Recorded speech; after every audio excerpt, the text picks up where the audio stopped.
Hi, it's Karen Reader back for another book huddle. With book huddles, what I'm trying to do with these is introduce you to some people that you might not know and also get more book recommendations from people. Today I have Liza Popola, and she is Bible Mom on her YouTube channel. So Liza, tell us about your YouTube channel. Well, Bible Mom started about a year and a half ago. It was kind of the brainchild of COVID, believe it or not. I was doing children's ministry work at my church. And when COVID hit, of course, many churches stopped meeting.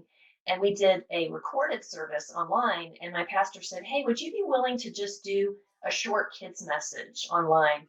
And I said, "Sure." So we started to record those every week. And they were so popular with the adults and the kids alike that many of the church members came to me and said, "You should really do this on YouTube." So I took it to YouTube. I took that leap in August of 2020, I guess. And it just kind of blossomed from there. I do short 5-minute Bible object lessons. I try to pick objects that are interesting to children. For example, I've done lessons using Oreos, blow pops, breakfast cereal, dragon fruit, you name it, dirty feet. And I try to tie those things to a Bible message or to a Bible truth that I'm teaching. So that's basically what I'm doing. It's for kids, but I'm finding that adults enjoy it too. Yes, I like it a lot. I've watched some of them. I watched the Oreo one. I remember that one. I really loved that one. And the kids enjoy it, and it's nice and short. Kids' attention span is not very long. So we Yes. get a lesson and some interaction. And so when we watched the Oreo one, we ate Oreos too. Oh, very nice. I'm glad to hear that. We're going to put a link to Liza's channel, Bible Mom, and also a couple of our favorite videos for everybody to go Great. and check out. Great. So, all right, Liza, is there anything else you wanted to talk about your channel or? I don't think so. I think my overall goal was just to put something short and bite-sized out there for kids of this generation who are so fed on videos. Right, I thought, let's do something edifying. Let's have something that right. has some spiritual value and put it out there. It's been really an act of faith. I'm just saying, God, here I am. I'm going to just give these Bible lessons, use them how you want to. I hope that they're blessing other people. I've done a couple of videos with scripture memory. Those have been really popular. I've gotten lots of hits on those. So that makes me think Excellent. maybe I should be doing more of the scripture memory. Yeah, it'd be really good. Yeah. Well, excellent. I look forward to seeing how this continues to grow. And yeah, one thing that I like to do, since they're just quick and short, sometimes when you're making dinner and the kids are right there, you can turn on one quick little thing and they can get something of value, and then dinner's ready. That's great. I love that you're using them that way. That's what I hope parents are using them for. They're also great, for just a quick little devotional. Maybe you want to have some Bible time with your child. You don't know where to begin, but this would be a launch point, and you could have some discussion afterwards. Or, if I only quickly touch on the scriptures in the video, you can then go back with your child and talk about it a little more deeply. Right, and reread them, and do that for yourself. That's a really good idea. Excellent. All right, so Liza, today I'd love to hear, what is your favorite children's book? Well, you asked me this, Karen, and it was just so hard to nail it down. So I asked That's a good thing. That's a very good thing. And you were so gracious to give me a little bit of leeway with that.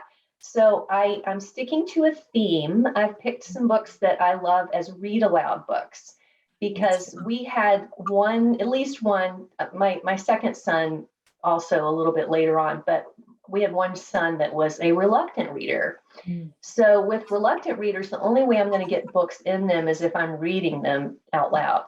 So I found some good read aloud books that I wanted to pass along, some of which you may know already, but I think one in particular might be new to you. So the first one I wanted to mention, and this is, of course, a very common series that you may have read with your children. But can you see this? It's the Laura Ingalls Wilder Little House on the Prairie. Can you believe I never have? So okay. Yeah, I know them. I'm familiar with them, but I've never read them. And my oldest ones are boys. And so maybe I don't know, you read them with your boys?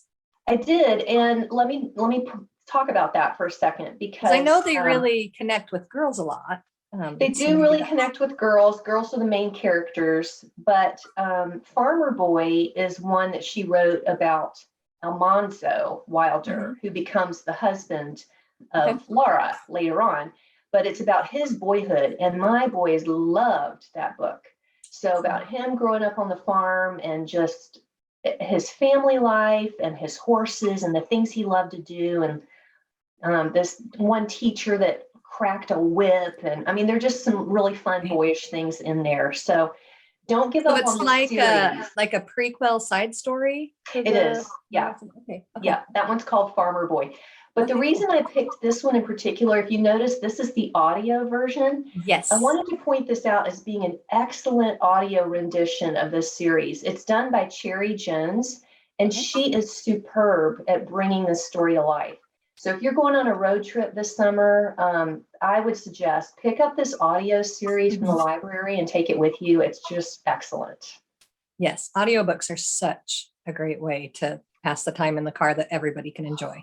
Yes, exactly. And to get the kids off their devices. Yes. So let's everybody look up, and we can use our ears instead of our eyes. So another favorite read aloud for my boys were the Henry Huggins books. Yes. By Beverly Cleary. And of course, she wrote, there's Henry Huggins, Henry and Ribsy, Ramona and Beezus. Yes. And they're so funny, they're so enjoyable, and she just captures a typical childhood, the things we remember from childhood, and she can relate to children so well. So Beverly Cleary is a great go-to for read aloud. Fantastic. Another one that we loved for reading aloud is Mrs. Pigglewiggle. Have you read anything about Mrs. Pigglewiggle? Again, like so many that I've heard of, but I haven't. So tell me about it. So Mrs. Pigglewiggle, let me just read this little snippet from the front. She lives in an upside down house with a kitchen that is always full of freshly baked cookies. She was even married to a pirate once. Best of all, she knows everything there is to know about children. And then it goes on, every chapter is a child that has a particular problem. For example, Alan decides to become a slow eater, tiny bite taker. And so his parents are forced to deal with that. How do I deal with a slow eater, tiny bite taker? Well, whatever the problem is with the child, Mrs. Pigglewiggle always has a creative answer, and they are hilarious.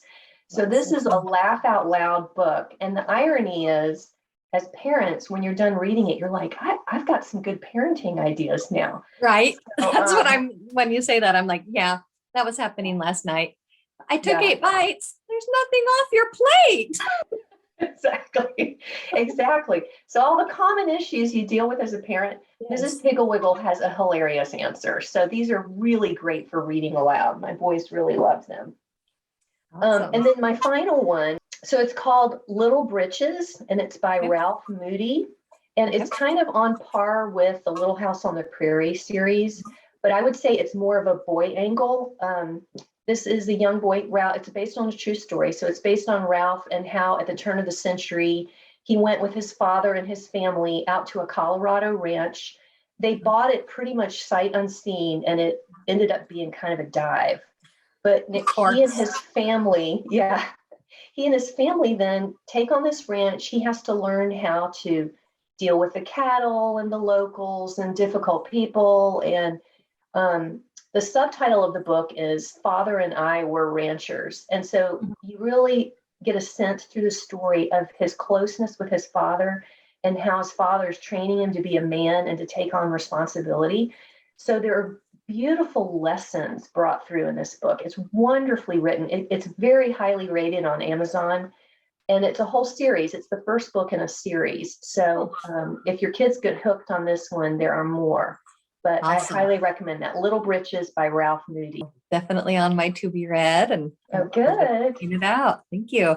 Yeah, thanks for letting me share a few, because I just had a hard time nailing it down. So hard to choose, for sure. Thank you. All right. So if you have not subscribed to Bible Mom, make sure to subscribe to Bible Mom. And if you have not subscribed to Read Gab, please subscribe to Read Gab, where you'll get more book recommendations for the kids in your life. Thanks. All right. All right. See you. Bye.